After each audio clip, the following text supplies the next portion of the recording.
obviously we're a handgun manufacturer based in Florence, Texas. But we're trying to become a much bigger company than just that. What we're really trying to do is build a community within the 2A community of people who understand the reason the Constitution exists, want to exercise their right to keep and bear arms.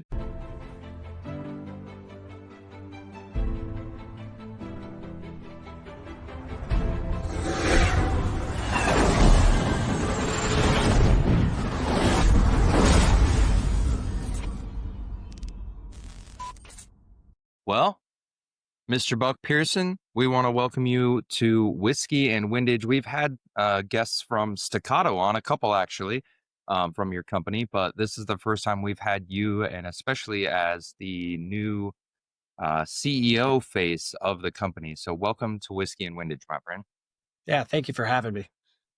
You're very welcome. Right off the gate, we want to get into Ask AI segment of our show, where we ask AI a little bit about the company that's joining us today. So Ask AI is brought to you by our friends over at Wheeler Tools. That's a sound done right. Scope rings, mounts, handguards, locked in with exact torque. Wheeler Fat Sticks don't guess, they deliver. Every click means you're dialed, not overdone. No strip threads, no compromise, just precision. Wheeler Fat Sticks. Hear the click, trust the build.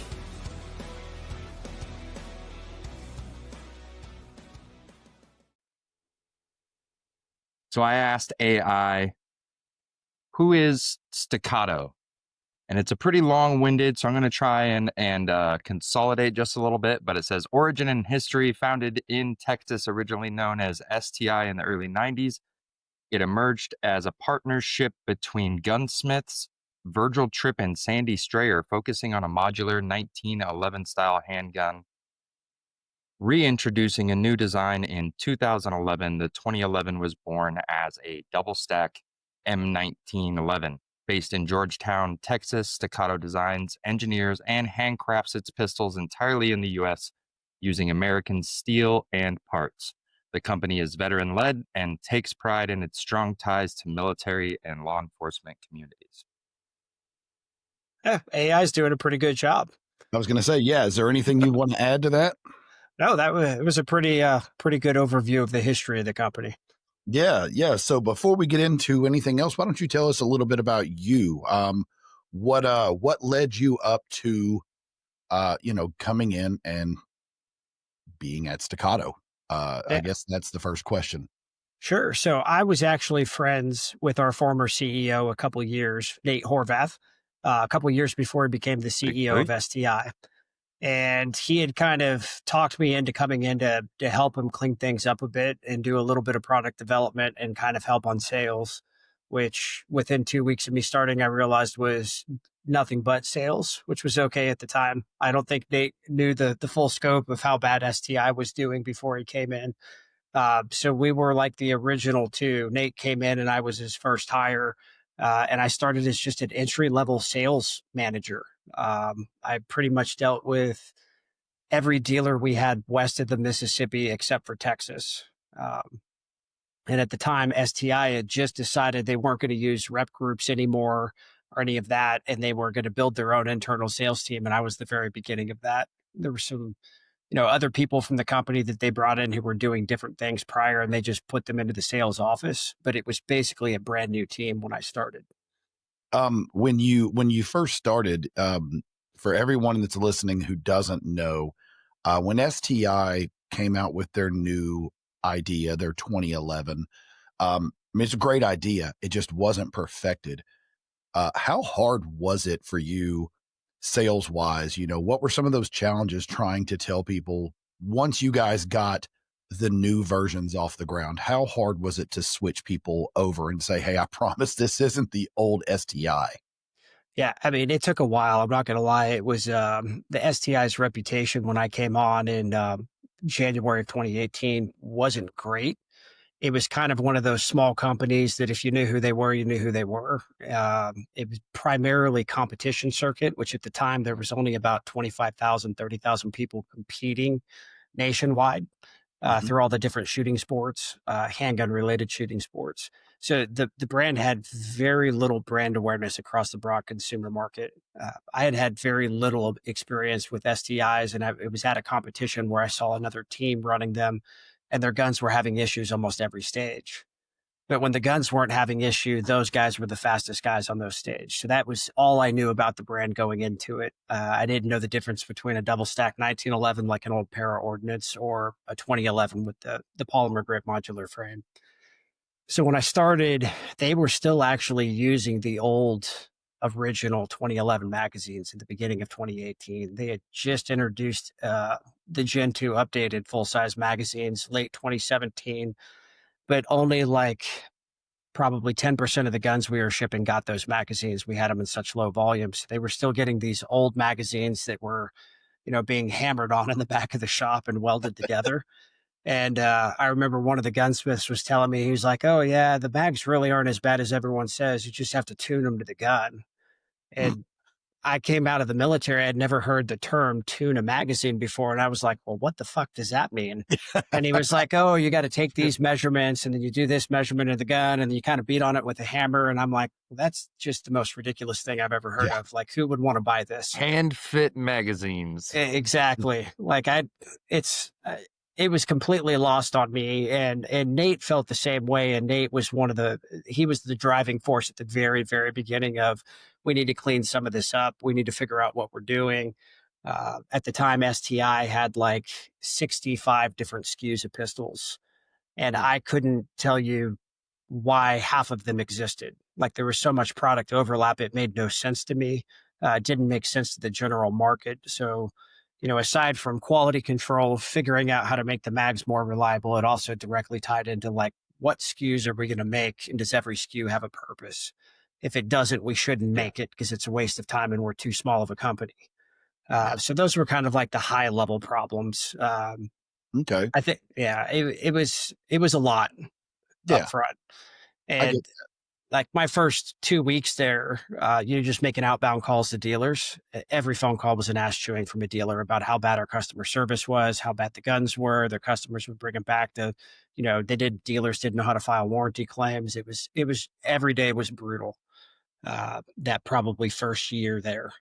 it's got to be nice now, knowing that while there still may be a one-off issue here or there, just the leaps and bounds that you guys have came since those days. It's like, oh, like this is a walk in the park. Now we can really hone in on our customer service and our processes and just make this so much better. And that's awesome. That was by all you guys. You all you stuck it out and you took it to the finish line. Yeah. And it was an interesting time too. STI didn't have any really physical assets. They'd been leasing their building for 20-ish years. Uh, some of their machines they had were, should have been retired 10 years before I ever walked into the building, and so there was a lot that was going on in there. And as we started that evolution towards let's tighten up our SKUs so that every gun has a purpose. Let's rein in our quality control, figure out what's going on with these magazines. The next thing was let's figure out how to, get some level of precision manufacturing involved in the process versus every single thing being an opinion from 15 different people who all have a different idea of how to build a gun. Mhm. So there was a lot of trial and error in like 2018, 2019 to really get the right recipe of how can we build a gun that will actually run out of the box and not have to come back 3 times to get looked at via warranty.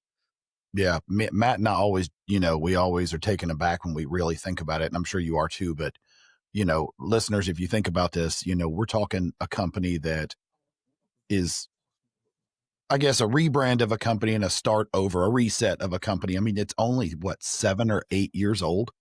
Not even. We rebranded in 2020 as Yeah, Staccato. Yeah. So I mean, yeah, we're a 5-year-old company essentially.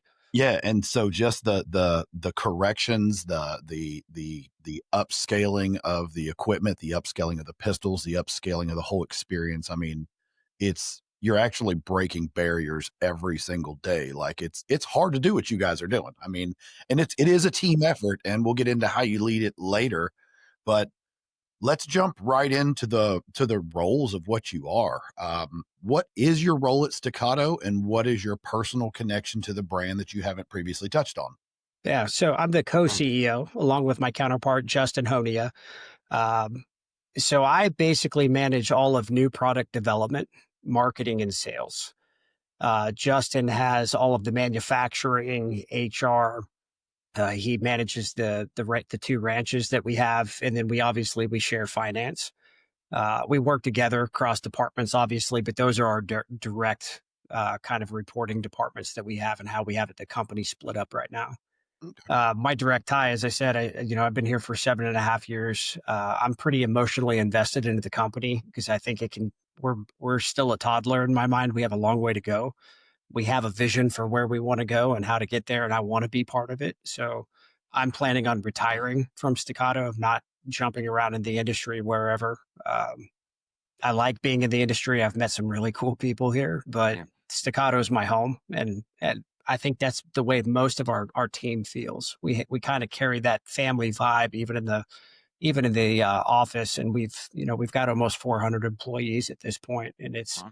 every day coming to work is awesome. Buck, how would you describe Staccato as a brand to someone who may have never heard of them before?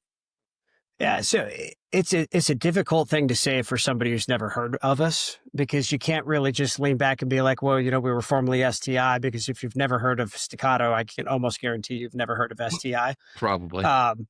Obviously, we're a handgun manufacturer based in Florence, Texas. But we're trying to become a much bigger company than just that. What we're really trying to do is build a community within the 2A community of people who understand the reason the Constitution exists, want to exercise their right to keep and bear arms. That might be on the competition side. That might be they just a hobbyist and they enjoy doing it. And then you have this whole new segment of people in the last 5 years, just due to things going on politically, that have they're first time gun owners and they don't know where to Mhm. go, don't Mhm. know how to integrate themselves into this, this kind of industry or this lifestyle that most of us have been in our whole life. And we're trying to create a community of people where anyone, no matter what your hobbies are, what your shooting styles are, you can come here and you can feel like you're part of a family. And that's probably the bigger picture of what the company's trying to do. So we take customer service as one of our most serious attributes of how we do business. If you come to our factory or you come to one of our ranches or you come to one of our dealers for an experience, we want to make sure you just have the best time. Everyone's friendly. We're easy to talk to. There's no weird standoffish things happening or cliquish things happening within the company. And we're trying to be more inviting to unite the industry more than it's somewhat fragmented today based on opinions. So Yeah. that's really the how I describe it. It resonates with some people. Some people don't understand it because they don't understand trying to build a community around a pistol company. But we're trying to become a company much different than just a company that makes handguns. Yeah. I mean, if I was going to go ahead, Matt. I was gonna say, personally, I can attest to that. I've never been to Staccato Ranch in Texas, but I've been to Staccato Vegas. Mike and I were able to go right at the launch of SHOT Show this year, and I'm sure if Staccato Texas is anything Oh, it's like better. Staccato Vegas, like Oh, it's better. it's a top notch facility and a company that became a rebrand.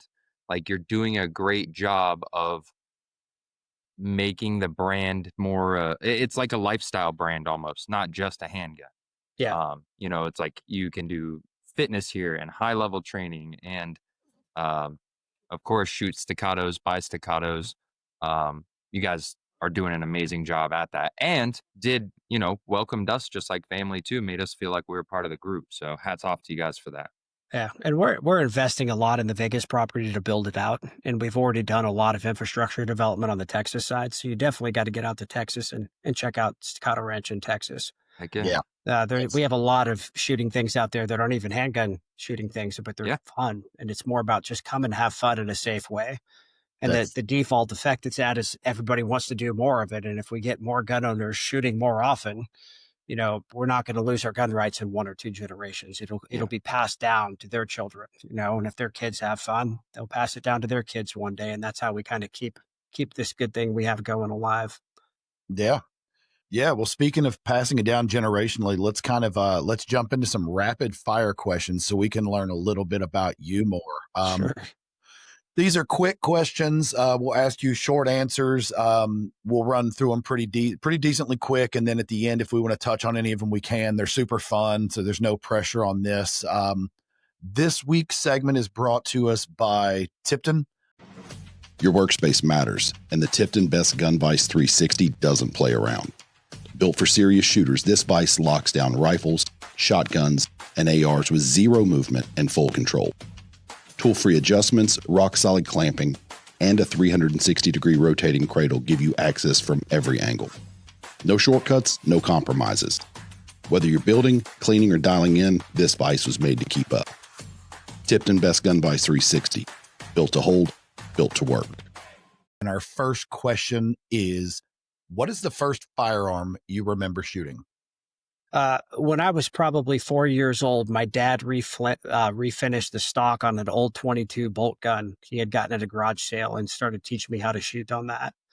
And I shot that for probably a couple of years before he let me start shooting his 1911 with a 22 conversion kit on it. So, little 22 bolt gun. I still have it in my safe. My kids shot it when they were little. They're all too big for it now. And then my dad's 1911 converted to shoot 22. Heck yeah, dude. As part of the manufacturing and as overseeing all of the as a co-CEO, would you rather see the gun you have a hand in designing win a championship, or would you personally rather win the championship? This is just this is a huge question. I'm way past my shooting prime to be winning any championship, so I'll go with the gun. All right. If you were only allowed one of the current Staccato models for the rest of your life and you have to give them all up other than that one, which one is it? What do you keep? I can only have one. I would probably take one of the new HD P4s, but I would try and convince the factory to make it an aluminum frame for me. There you go. There you go. Would you rather Staccato be known for innovation or tradition? Innovation. All right. Is there, you said you're a little too old for this, so I'm hoping we got to get a little bit, we're going to stir the pot a bit. Is there a Staccato pro shooter you think you might be able to beat? No, at this point, I'm pretty sure Casey can mop the floor with me shooting one-handed, left-handed, and Michelle's not far behind Casey. So I think I'd probably be embarrassed if I were on the range with either one of them. All right. If you weren't in the firearms business, you would probably be doing blank. Race car driver. Oh, yeah. Oh, yes.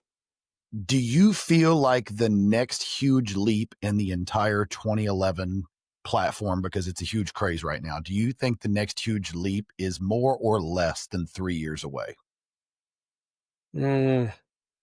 I'll say right around 3 to 4, so a little bit more. Okay. What's the most underrated Staccato feature, you think? Underrated Staccato feature. Honestly, I mean, it's something a lot of people talk about, but if you've never shot one, you've never experienced it. To me, it's the shootability of the 2011 platform. That's what kind of opened my eyes the first time I shot one. And I intentionally grabbed one of the old carry guns because I figured if any of them were going to have any kind of weaknesses, it'd be the carry gun. Lighter, shorter barrel, it's going to be snappier. And it shot noticeably better than the polymer guns I was running at the time. So I think shootability is honestly the big factor. And that's what people who've never shot one just don't understand. And it's hard to explain. Yeah, that makes sense. So not letting out any trade secrets, business, money, and sales aside, if they asked you that we could make one more firearm and put the Staccato logo on it, you would like to see you guys make blank. A belt fed. There we go. Yes. Yes, my man. I couldn't afford it. I already know that, but I would shoot the hell out of it. Well, this is all theoretical. So if we should build one, we should be able to afford to give it a pull. Yeah. What is the best piece of advice for new shooters in your eyes? Leave your ego at home and just listen to whoever's teaching you. Smart. You're not going to be the best ever. So go there with an open mind and just listen and learn. All right. And our last question for rapid fire is, previous SHOT Shows have unveiled products like the HD4, 4.5, C, and CS. If you were a betting man, how do you like the odds this year of seeing something new? I would say yes. All right. That was it. Easy. Yeah. You guys heard it. Staccato belt fed coming this year. Coming shot show internally 2026. internally suppressed belt fed. There it is. We love it. Perfect. We love it. Thank you, Buck. That was There's awesome. going to be one person at SHOT Show that gets mad. The one guy who actually watches the show. Shows up to see our belt fed. Hey, the CEO told us a belt fed. Yeah. That was awesome. Well, that was Buck, awesome. All jokes aside, what when you look at Staccato 5 or 10 years down the road from now, what do you see? I truly think it's something you said earlier. I think we will be a lifestyle brand in this industry. I think the core product will always be something that we try and drive and innovate as much as we can. But 10 years from now, I'd bet our core product is half of our business. Just the relationships we've been building through ranch members and the way that the ranch memberships have been skyrocketing. People are understanding they can come there and have fun and they want to be part of the company. And the easiest way to build that community is to just keep bringing more people in, let them have that same fun experience. And now they want to be part of what you're doing. So I honestly think that would be in 10 years, I think we might be the only true lifestyle firearms company, in the history of our country. That makes sense. Yeah, because you see that a lot. You see, like, our experience when we got to go to Staccato Vegas. And at the time, I mean, shoot, man, we showed up. We got lucky enough. We were asked to come out what was it, Sunday, Matt? We came out the Sunday before range day. So we got to show up the day early. We got our hands on the 4 and the 4.5. We got to run the canyon runs. We got to do all that stuff. And just the people that were there and everyone we met was just so nice, so inviting. It did really make you feel like you were part of the community. And for all the people that say, oh, Staccato this, Staccato that, it's great, or it's overrated, whatever anybody says, at the end of the day, if you actually get out to one of those ranges and you get to hang out with the guys and the gals, it is a lifestyle brand. There are people there that just are open, want to help you. They want to show you how to shoot these pistols better, even though for the most part they are cheat codes. But you can't limp wrist them. There's a few things you can't do. You can't ride the slide too hard on certain ones, but that's any firearm. But they're there to help you. And everyone has always been so open and welcoming. So, that's a brand that everybody you've been a part of since the beginning. So hats off to that. That was a really cool part of our experience, aside from shooting any of the firearms. It was just, wow, these guys know how to treat clients and customers. And I really feel like that's what's missing in the industry. So like other industries, there's companies that do all that really well.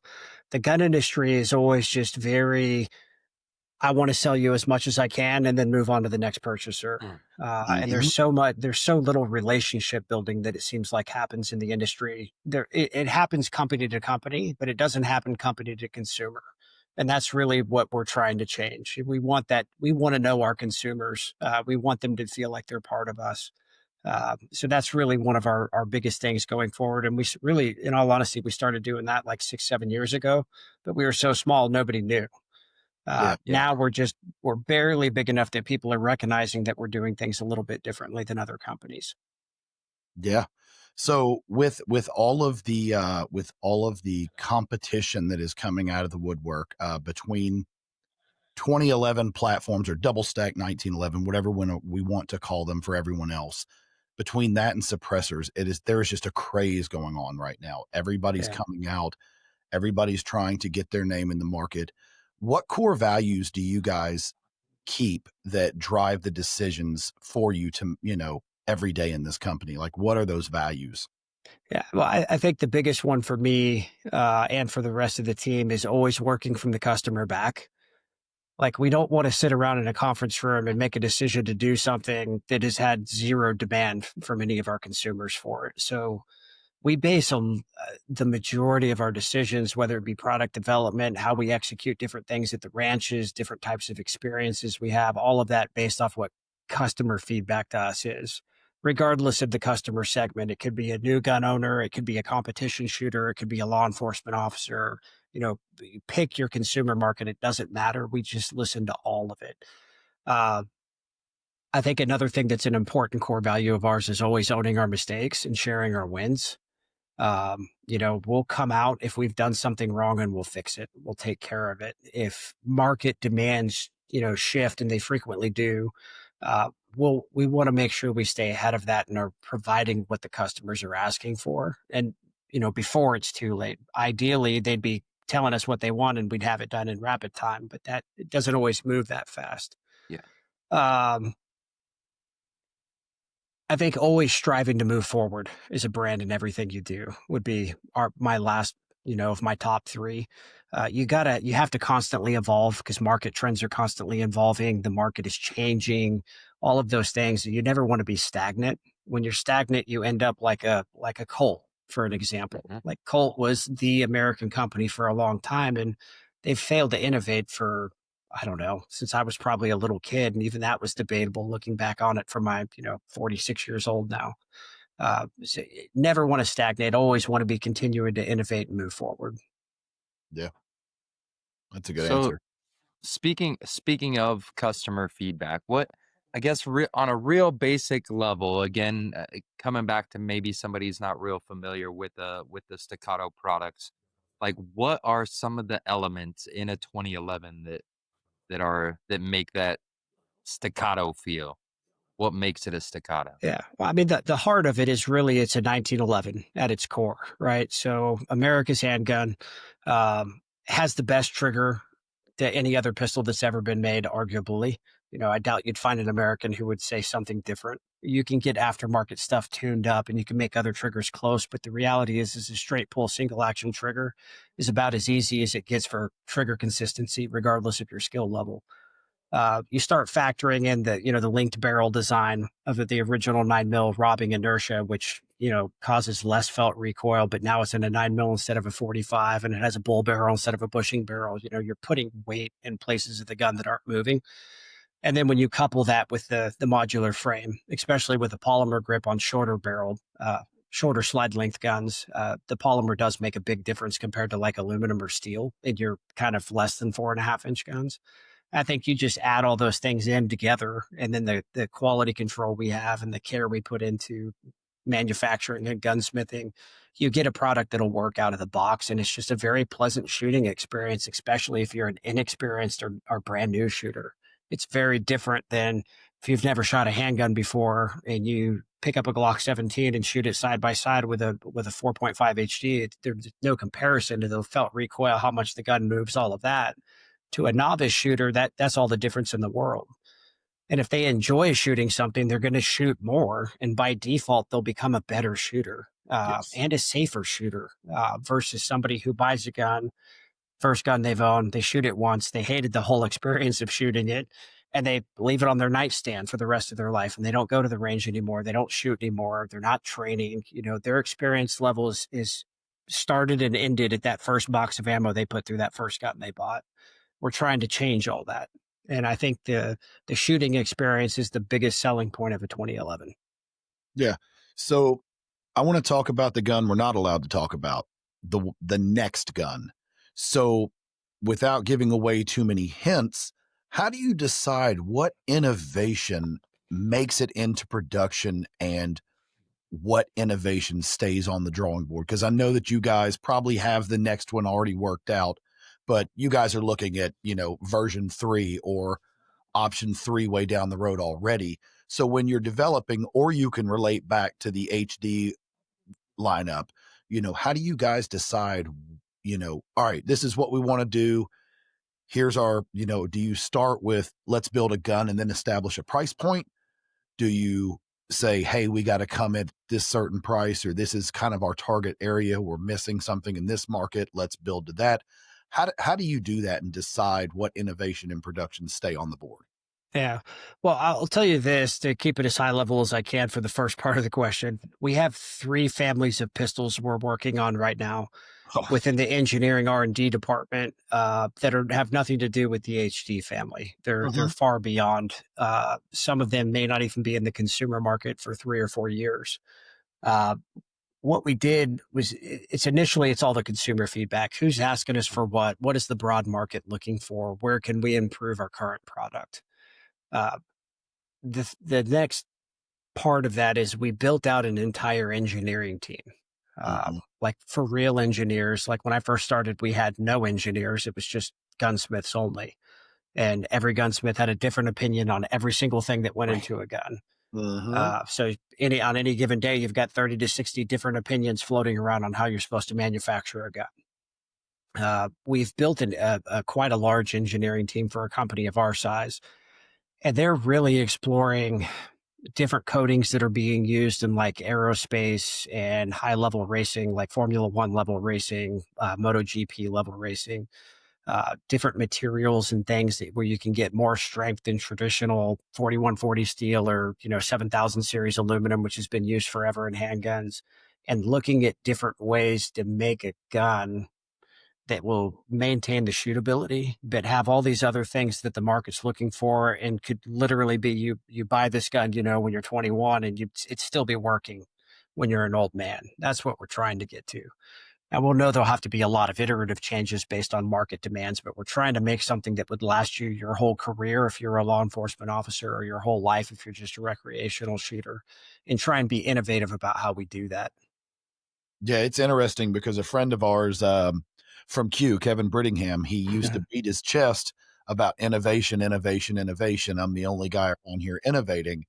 And that's up for debate. Maybe it was true, maybe it was false, but I don't know, subliminally, everybody caught on, and everybody is no longer a whole bunch of gunsmiths engineering, and there's real engineers in the house, and people are doing that. And I don't think he did that, but a byproduct of him talking about that is that there is a resurgence of engineering and innovation in everybody's R&D departments. And that's great at the end of the day for any fan of firearms that, that loves to go out and shoot, because they're just going to get better.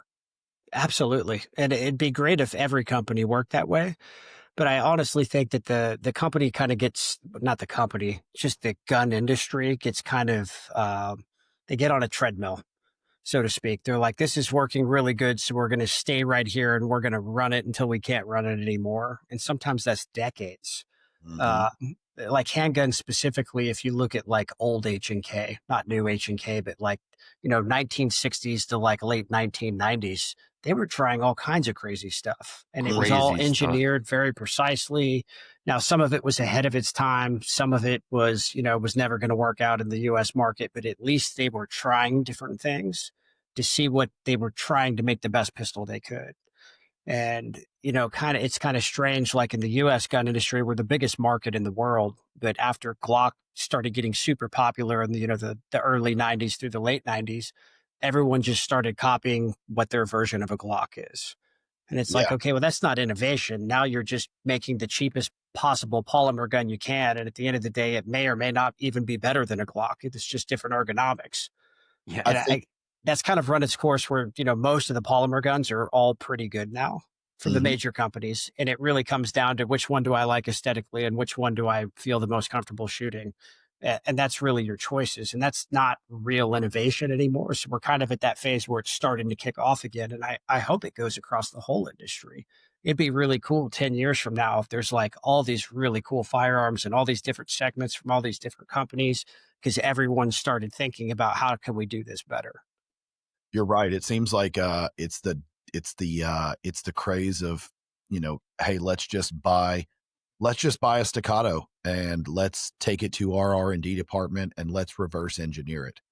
Or, hey, I'm going to buy a suppressor. All suppressor companies do it, whether they follow the trend or not. They'll buy it, laser it, water jet it in half, see what the baffles look like, see the construction, and say, ooh, we can mimic this, or ooh, this is better, or let's tweak. And so there's really not innovation. There's really not. Matt, what were you going to say? I think out of especially right now, let's do it, to date this a little bit, like we're looking at August in 2025, and we're talking about a model of firearm called a 2011 that came out in 2011. We get to thank STI for that initial innovation. But as you said, Buck, the company was run by a bunch of gunsmiths. Now, two gunsmiths in a small shop, hand fitting and hand making these specialty guns, probably produced some really high quality, beautiful weapons. But then you try and take that to a higher level of production, And obviously there was quality control issues, there was customer service issues, and you guys really are the first to take something that 20 years ago, or not even 20 years ago, 14 years ago would have been a really high end, something you had to wait a long time for, very niche weapon, and is now at a production level that lots and lots of people can have them, and has obviously created a huge wave and a huge trend in this industry at this point. So um, I think right now in this moment, like, oh yeah, I think we're gonna see eventually. No, I think right now is that big moment of innovation, and Yeah. we have STI and now Staccato to thank for that. Staccato is really the first time that it came to be a full production company. Yeah, and it was interesting. So, like back 2019, 2020, uh, the semi-auto 9 mil handgun market that was north of $2,000 was only about 3.5% of the overall 9 mil semi-auto handgun market. Mhm. And today it's between 8.5 and 9%. And I don't want to sound egotistical when I say that, but that was really us as a brand that was driving the consumer awareness of what a quality of a gun you can get in that price point. And it actually moved the consumer buying habits up from what they're Yes. normally, they would, it's typically when we first started selling, we were selling to people who would have bought like a Springfield TRP for $1,600, right? We bumped up the consumer buying habits by almost 300% in 5 years. So when you start looking at these other segments, like about $1,000 to $2,000 is about another 12.5% of the consumer buying, and then 501 to 999 is like another 25%, and then somewhere in the 30s or 40s, whatever's left is all sub $500 guns, or they're buying used guns basically. Mhm. And so when you're growing your company, you also have to decide, do we want to make cheaper guns so that we can get into these other markets? But how do we do that without lowering quality, lowering Mhm. standards, lowering who you are as a company? And we haven't got there yet. Not to say we won't at some point, but when we do that, we would do it with intent, and it would have to have some type of innovation in there where we can truly say, this is still our level of quality control and precision manufacturing going into the design of this product that we're offering at a sub $2,000 price point at some point. I was going to It's say that's part of that engineering. All of that engineering, all that R&D, that cost is built into each gun. Now, at some point, do you pay off that engineering, you know, cost? Yeah, of course, but it doesn't circumvent the fact that just to get to the break even, you had to also include that engineering. yeah, Um, so yeah, I mean, if the P is out, maybe it's paid for its engineering by now, maybe it hasn't, but at some point it will. And then, hey, good for you guys. That's just more icing on the cake for you guys. But um, let's talk about we didn't get to last time Staccato was on. We didn't get to talk about any of the HD stuff. okay. So with the 4 and the 4.5, what features are you most personally excited about, and why are you excited about that gun, or why should the consumer be excited about that Uh, gun? So for me, it's not even a feature, it's the performance factor. So the goal we were setting out to with the HD was not to put somebody else's magazine into 2011. We wanted to design a gun from the ground up and improve every aspect of it we could. So we started with a template of, well, what's the current modern federal law enforcement testing? Because testing has gotten harsher and harsher about every 5 years for the last Yeah. 20 years. And a lot of that stemmed out of GWAT in all reality. So we looked at these 11-phase tests, and we put some of our old guns through it as a baseline to see where they would fail. And then we started taking each one of those tests. So it's, like the first phase is out of the box accuracy test. The next thing you go into is the gun has to run 2,000 rounds without having a stoppage. Now, generally 1911s, 2011s cannot do that out of the Mm. box. You will have some sort of stoppage guaranteed in less than 2,000 rounds. So that one we had a lot of stuff to figure out on. The extreme heat, the extreme cold, the sand test, the water submersion test, all of those had little intricacies we had to figure out within engineering on how to make it work. And then when we got that and we had test mules that could pass all 11 of those phases, we would get into, okay, now how do we, one, make it aesthetic, and two, make it meet all the market demands we're hearing from all the consumers? And how do we scale that? So, like the frame, perfect example, like we took the old V2 frame and we put it into SolidWorks. You can run what's called a finite element analysis. And it's where engineers get all geeked out on. They look at every single stress concentration area in a given design of a part based on the material. We're like, okay, well, how can we start getting rid of these stress areas to make the frame stronger? And so that's where we started with the frame design. We knew we wanted to run a Glock mag. We knew we wanted to keep an 18-degree grip angle, just like a 1911. So we designed the frame around how to sit the mag in there to properly feed. And then we started removing all these stress areas to make a frame that would last dramatically longer than a regular 2011 frame.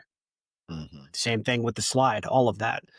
You get to this final product, and then they start to really geek out on like getting measuring slide velocities with different ammo types. And okay, what's the ideal slide velocity for a slide that's 4 inches versus 4.5 inches, things like that. And they would start tuning the guns to stay in that slide velocity so that you'd always have extraction, ejection, and feeding reliability. And at the end of the day, engineering just kept adding a layer to everything. And by the end of it, we came out with what we think is a really great product. And now we're building a whole family of HT guns because of how well they've been received. So like the P4 launch was the best new product launch we've had in the history of the company. P45 right behind it did the same thing and beat the P4. So the market is liking what we're doing, and we're continuing to use that to drive the engineering talent we need to bring in to continue to innovate. Okay. Yeah, because correct me if I'm wrong, but I assume that was also built for everybody, but there was a specific customer in mind, albeit law enforcement. Just because with all 1911, 2011s, that pesky drop test can sometimes get the best of any of them. Yeah. And with the 4.5 and the 5 and the it was able to pass those tests, and in turn, that's going to allow you to get into more law enforcement agencies. Is that correct? Yeah. And so it was for a specific customer. It was actually for the P4 specifically had been talked about theoretically, like a Word document on features and benefits, basically features and functions of the pistol back in 2019. Okay. We didn't have any engineers in 2019. So all the gunsmiths were like, oh, that's not possible. Didn't have any engineers in 2020 or 2021 either. We really started building that engineering team in 22. Had about half the team as it exists today by the end of 23, but 24 is really where we had a team in place that was smart enough to start solving all these problems in a unique way, and in some cases ways that hadn't been done before. So the P4 actually came from the U.S. Marshal Special Operations Group. You had historically been running our old 4-inch P that we debuted in the marketplace in 2019. And they were at an end of life cycle replacement for that. And they asked us, they're like, hey, our criteria has changed in the 6 years since we started this. Can you make a gun that will do these things? And we were like, yes, we absolutely can. And we went and did that initial P4. We submitted 10 of them for testing. All 10 of them passed 10,000 rounds of plus P, plus all those other 11 phases of testing. And that's the first 1911 based platform in history that's ever passed that modern evaluation. No other company has submitted a gun that's ever been able to even do half of those 11 phases of evaluation and pass at 100%. Hell yeah. So that's what we use to continue to drive. And at the end of the day, they shoot just as good or better than some of our old guns of comparable sizes. So the trickle down that was great for that high level end user is great for a brand new gun owner as well. Like, you're going to take it out. It's still going to be a great shooting experience. The engineers spent a lot of time reworking, that old Series 80 design. And like my P45 has a 3.5 pound trigger in it, but it's drop safe now. And all my old guns I've had since I've worked here, I always had them set at 3.5 to 4 pounds. So to me, the triggers feel almost identical. I can tell a small difference when I'm like dry firing it like this at my desk or something, but when I'm out shooting, I can't tell a difference at all. And so we were able to, check that box without changing the dynamics of the trigger, which is a big one for the broad consumer market. Most definitely. I think that trigger is it's an important feature to a lot of folks, especially when you start talking about how much of the competition shooter market that's using these style of handguns now. It triggers a big deal to a comp guy. So. Yeah. Well, I want to ask since coming in 2018, you've worn a lot of different masks for the company. But in your tenure, what would you say was some of the biggest challenges at Staccato since you've been involved? Oof. In 2018, I was the one who was pushing to start law enforcement sales. And I wanted to do it for two reasons. One, I had now shot enough 2011s in my initial time at the company. I was like, this is a great shooting gun. This would be a benefit to a lot of people, especially law enforcement. Um, where, as you know, just based on data, a lot of officers don't shoot that often. Some of them only shoot once a year, and anything you can Yeah. do to give them a slight performance advantage could be the difference in saving their life, somebody else's life. Uh, there's also a piece of that that directly ties into direct feedback when you're working with officers and departments on what the next gen gun should look like, because they were kind of ahead of the curve on a lot of things, pistol mounted optics, things like that. Not that competition shooters had been doing it for years, but broad market, nobody had a red dot on their gun when I first started here. Uh, Little things like that. But ultimately, it came down to that was the hardest thing to get started because nobody believed it would work. No one in the company thought it would work. So when it started to take off, there were some people who were still very skeptical and thought it would fizzle out in a year. You know, you fast forward to 2019 and it skyrocketed is when that's really when our law enforcement footprint started to grow. And it still took another 2 or 3 years before everyone was fully bought in, company wide. You know, it was really, that was a long uphill battle. And that to me was probably the single hardest thing that I've personally been part of in the STI to Staccato transition phase. And a lot of that was trying to evolve a company that was a very small gunsmith only shop to be a company that could understand precision manufacturing, understand engineering, and make a quality product that will work out of the box versus have to be tuned on a range for whatever type of ammo you're shooting. Mm-hmm. So that was extremely difficult. There were some hard years like 2020 and 2021. We grew up super fast as a company in size just because of what was going on with COVID lockdowns. The whole industry just skyrocketed and it was a huge phase of growth. And in that time frame, we weren't prepared for that size of growth. So there was some, teething Nobody issues was. in trying to scale the company for the level of consumer demand we were getting. Definitely some supply chain stuff going on. Yeah. Supply chain is surprisingly the one place we've been good at since I worked here because we Good. only source raw materials from the US. So anything, we're not importing parts from Korea or Turkey or the Philippines or Brazil, which is where a lot of the big companies get 80% parts from. Yeah. We had none of those issues. We were always using nothing but US source stuff since I started here. So our supply chain issues were the easiest thing to deal with during COVID, probably compared to most of the companies in the industry. That's cool because I was going to ask about supply chain, but other things too. You gotta. How do you guys navigate the outside pressures, like the market trends, like regulatory changes? You just spoke about supply chain, and to add one more in there, even though you are focused on Staccato's track, you always hear about, oh, the next guy's dropping this one, or oh, so and so is going to come out with this now. How do you guys navigate all that without just completely, I know there's a board that makes you do all these things, but how do y'all do that and, keep a cool, calm, collective, view towards the finish line? Well, it's really two things, and one I've already said. It's listening to our customers because they talk to us all the time, and that's part Yeah. of the beauty of us like having the constant contact with all of our customers is they're always giving us feedback. So I feel like we've been ahead of market trends, at least conceptually, in the factory. Now, we don't always get the products out in the time frame that we would like to, but that's fairly normal in manufacturing. I'd say the other piece of it is every time somebody comes out with their version of our gun, part of me feels it I'm flattered, and the other part is like, well, good, because they're copying a gun we're already moving beyond. We've already innovated 10 revs beyond the gun they copied. Like the Springfield Prodigy, when that first came out, there were some people at the factory that were freaking out, thinking we were going to lose all our business to Springfield. And I was like, good, work harder. We'll continue to stay ahead of them. They're copying a gun that we've been making since 1993.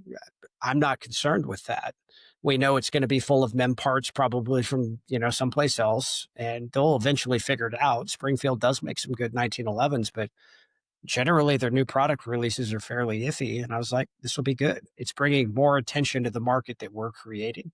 And at the end of the day, most of those companies like that. And there's a lot of like Turkish knockoff companies that have their versions of 2011s and stuff. That's driving more people to us because our guns run so much better. There's always the people who will never buy one because they're like, oh, I'm not going to spend $2,500 on a gun when I can get this, whatever import gun for $1,200, and that's fine. But generally, we see a spike in our sales every time a competitor launches a product that's somewhat similar to ours. Yeah, I kind of think. Go ahead, Matt. I was just saying, I really like that answer, Buck. Mike was like, so, Mr. Buck, how do you deal with new trends? And Buck's just like, real politely, we freaking set the trends. So yeah, we're making the trends right now. So, I mean, I welcome the competition. Like SIG has their, I forgot what they call it, the P211 or whatever they just came out with. Good. I can't wait to see one. Like, I think that if we're literally moving at a pace that big companies are now looking at us to guide where their product development's going, that's a huge plus for the whole industry. Doing something right. Yeah. At least everybody has something to do with those. They can do something with those 320 mags they got left over, I guess. Yeah. Because I look at it like it's just, you turn the page, you have all these outside import companies or other big companies that are making these renditions of what they feel is a 2011, and some of them are coming in at half the price, and that's okay, because I think that the learning curve that they're having to build a gun to come to that level, you would probably experience the exact same learning curve trying to take your P and turn it into a $1,200 gun. Yeah. Exactly. Like we don't want to fill it with a bunch of imported mem junk and put it out there with our name on it just to hit a price point. Yeah. So, I mean, at the end of the day, like consumer buying habits, when you just look at price point alone, the people that are looking for sub $1,000 guns would never be looking at us as a company anyway. So it's not really that we're losing a customer. It's a customer that's not able to be, our brand is not attainable yet. Yeah. And they might be in a few years. Who knows? People progress through life just like they do everything else. Those could be potential future customers. You don't know. That's how I look at it. Cause I look at, just anything, your first car for the most part, you're not buying the BMW off the showroom floor. You're not, your first car, like you're just hoping it makes it home if you bought it yourself. And so a lot of people in the gun industry, if you're a brand new shooter, 21 years old, ready to buy a pistol, unless you've saved some money, odds are your first purchase isn't a $3,000 or $2,000 pistol from anybody.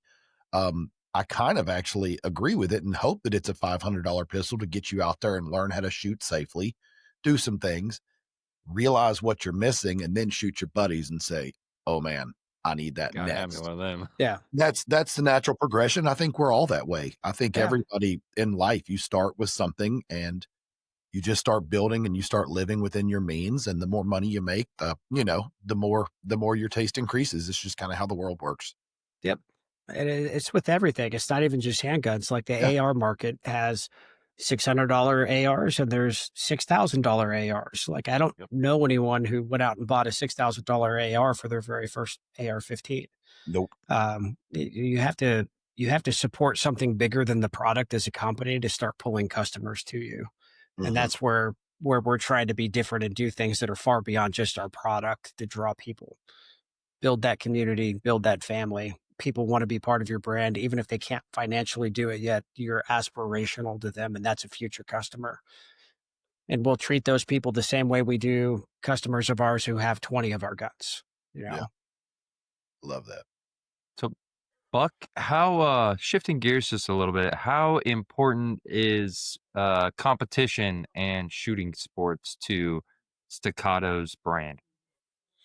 It's a segment, right? And every consumer segment's important.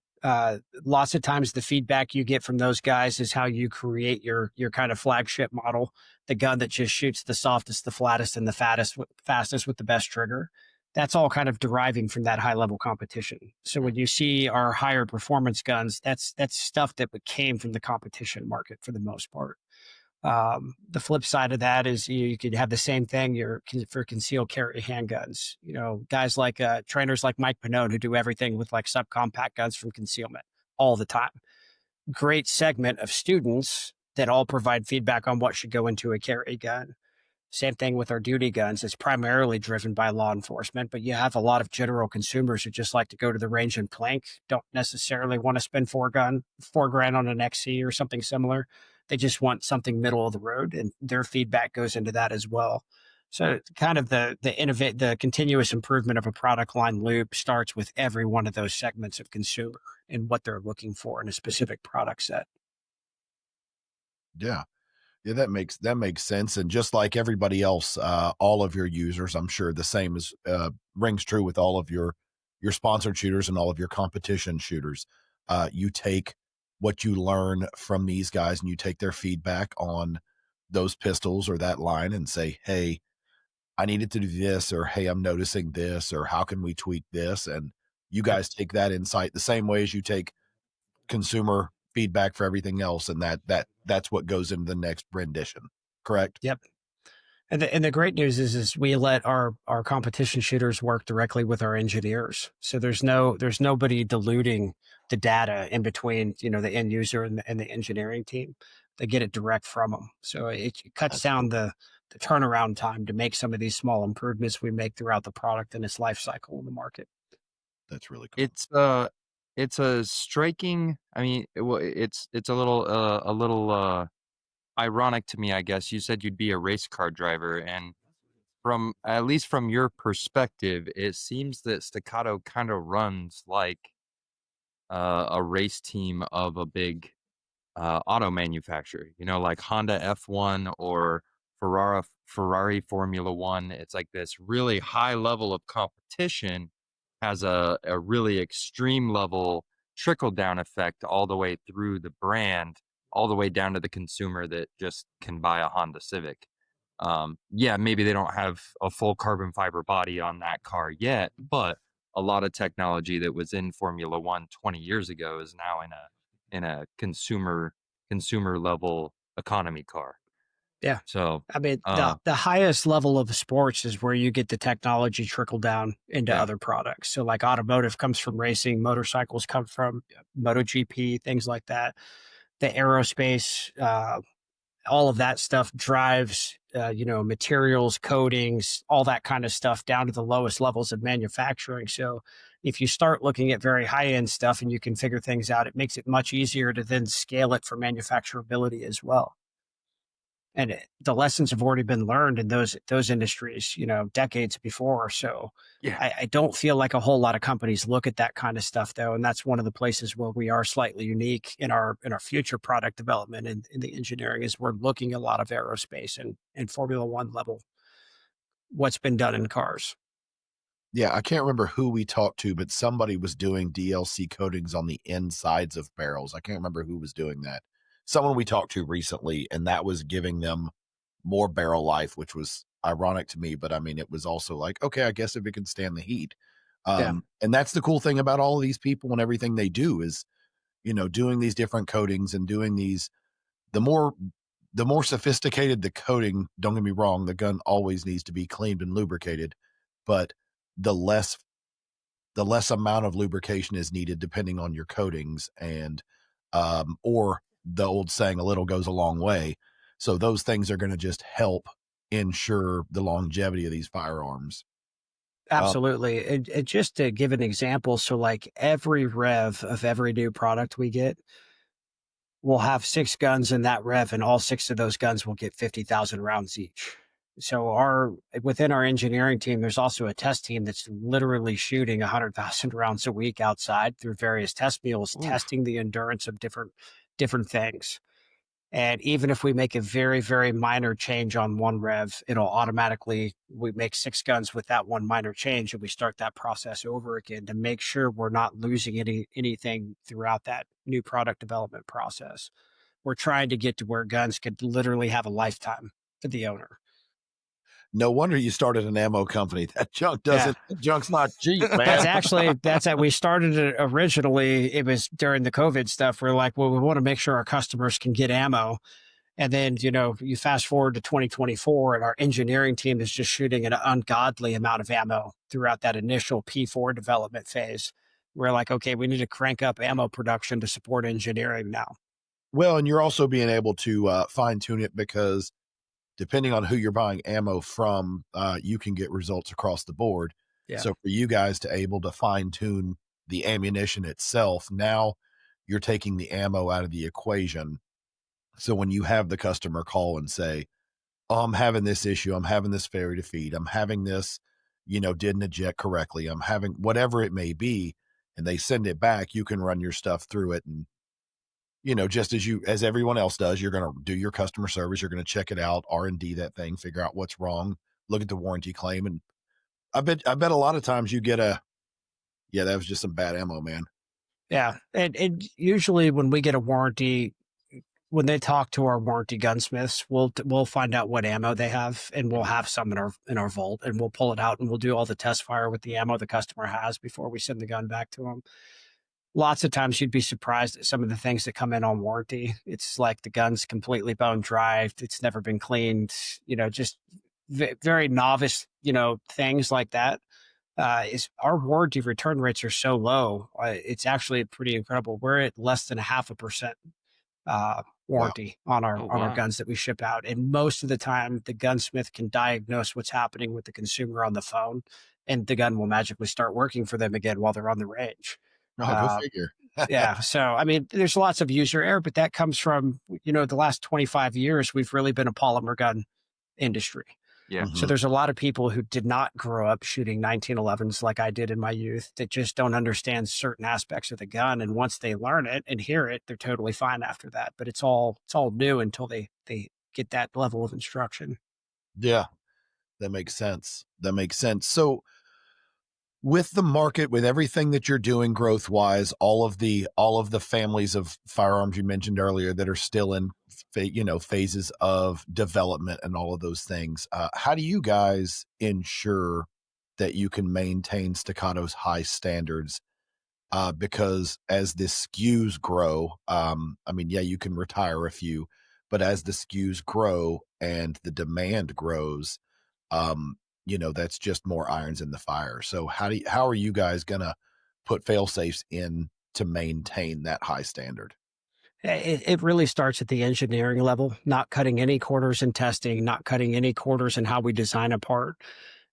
Like our HD frame takes 3 times as long to machine as a traditional 2011 frame. And that's Mm. because the engineers refused to cut any corner, no matter how much runtime it was going to add to it, to make it as strong as it possibly could.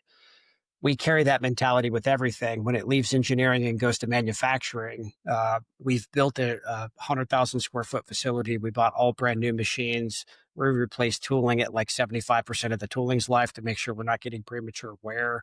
Uh, you know, the quality control department is inspecting batches of every part and gun we run, and we just maintain that as we scale. And for example, like when I first started here, I think in 2018 we only sold like 4,000 guns. We're on pace to sell about 60,000 this year, and our quality's gotten better. So it's all about process control, and ensuring strict adherence to your quality standards. And we can continue to scale and not lose anything. Yeah, that makes sense. I mean, that's part of the cost. Yeah. I remember from our talk with Nate of him, and then you repeated it today, of like the absolute poor condition of the tooling at the company when you got there, and that Yeah. tool heads would have been so worn that they were changing the specs to make up for the difference in the tooling, and stuff was just, it was gone. So uh really, really cool that you guys, of course, recognize that, hey, precision manufacturing means precision. We got to use good Yeah. tools, and that you're using the best stuff to make it. Yeah. And it's just it's a mindset. It's a mentality. Like we want that level of quality and care going into every single function of every department in the company, not Mm. even just on the manufacturing side, but across the whole enterprise. So I think that's honestly why we've grown as fast as we have. Is because we've been able to maintain that level of quality control and that customer service. Yeah. So this is your forever home. This is the last job that you want to have. You want to retire from Staccato. So when it's all said and done, you get to look back. What would you want your personal legacy at Staccato to Mm. be when people think about it? Personal.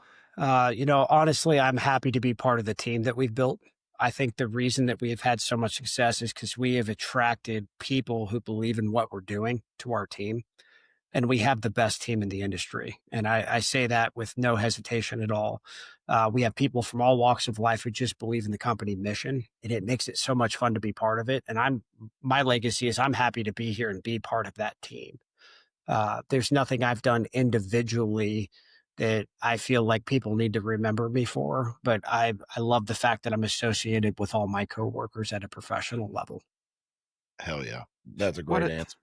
That's a great answer. I mean, when Buck it's is a classy dude. He's a good speaker and a classy guy. And I will attest to the best folks in the industry. Again, I've never been to the plant, but just my experience with the Staccato team and everybody that we've ever talked to from Staccato, and then getting to meet in person and work with some of the staff at Staccato Vegas, like you really do attract some of the best talent in the entire industry on the face of the planet. I mean, there's I won't name any of them by name, but like you have real, some of them war heroes, legitimate operators, legitimate skilled people in place to help the public learn and grow, and then also still serving, military and police training too. So it's yeah. Again, another hat off to you guys. You really do attract an amazing team. Oh, thank you. And a lot of the guys that have come to work for me, ironically, were guys that I met when I was a sales guy. Mm. And I just developed relationships with them because these were all law enforcement range masters, the SWAT team members and stuff. And they were like, we've never actually had a salesperson from any company come here and ask us what we need. I didn't have a sales pitch. I had no sales background. I'm a retired infantry guy, so I probably swore too much back then. So I fit right in. But they were like, we've never had anyone ask us what we need and then actually deliver it. They're always showing up with whatever, that company told them they have to sell and trying to push it on them. So I think the working from the customer back at the all the way at the base level 7.5 years ago is part of the reason that so many people are wanting to come here now. I definitely agree with it. I definitely agree. And before Matt gets to his final question, because he does have his final question, I do want to, can you go ahead for our listeners and go ahead and give them a rundown of the lineup for Staccato? Yeah, so today we have our legacy lineup that's been around for several years now. We have the C2 and the P. C2 is like a Glock 19 size carry gun, runs on a shortened 2011 mag. P runs on a full size 2011 mag. It's about the size of a Glock 17 with a steel frame. We also have the XL, which is kind of like a base competition pistol. It's a starting place if you're going to get into comp or you just enjoy a soft shooting, non compensated pistol to take to the range and plink with. And the XC, which is the full on compensated gun, really, really light trigger, probably the softest shooting gun we've ever made. It's just a ton of fun to shoot. And then we have our smaller our compact line, the CS and the C, which run off smaller magazines, so they have slightly slimmer grips. Other than that, they're still a traditional 2011 Sands. Those have an external extractor in them, so that was kind of that V3 line. Those two carry guns are where we were starting to kind of toy with improving the three core weak spots in a 2011, the extractor and the magazine being those two primary ones. And that was kind of the interim gap bridging to where we went with the HD for the next level of innovation. And in the HD, we currently have the P4, which is a steel frame, full-size grip, 4-inch gun, and the P45, which is a full-size grip, steel frame, 4.5-inch gun with a sight block. Yeah, that's awesome. And those are at staccato2011.com. Definitely. So check those guys out for sure. But Matt, I think it's that time, dude. I think it's that time.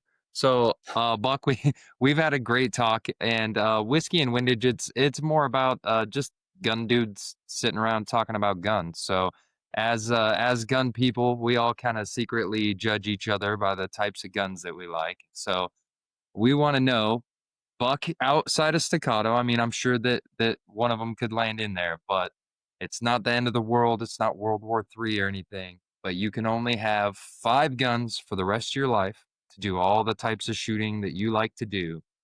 What 5 guns is Buck choosing? Oof. Okay, well, I'll start. I would keep my dad's 1911 because I've been shooting it since I was a little kid. Heck yeah. I would get a U.S. Ordnance M60 E6. There's my belt fed. Yep. Yes. I would keep my, I have a 12.5-inch Hodge rifle that I like a lot. It's the best AR I've ever had. I would keep my P4, but I would make the factory make it on an aluminum frame for me. What would be my 5th? I suppose I should have a shotgun, but now a good buddy of mine from the Marine Corps runs a small precision rifle shop called HD Industries. He built me a 300 Win Mag. When I retired from the Marine Corps, it looks very similar to an M40A3. That would probably be my 5th. Solid choices. And honestly, you delivered them like with speed and confidence. I believe those are your choices. Those were really good. Yeah. If I could add more, I'd probably add an MP5 in there for number 6. Yeah. That's a common occurrence. They're just a ton of fun. That's the honorable mention for sure. Yeah. Well, Matt, go ahead, man. Wrap us up, brother. All right. Well, Buck, we want to thank you very much again for joining us here on Whiskey and Windage. It's a real pleasure anytime we get to sit down and speak with anyone from Staccato. And for all of our listeners, if you've made it this far, we want to thank you. Make sure to like, share, subscribe. If you're listening on Spotify or Apple or Google, make sure to rate us. Even if it's just 1 star, any sort of interaction like that goes a long way. And on behalf of Buck, Mike, and myself, we'll see you next time.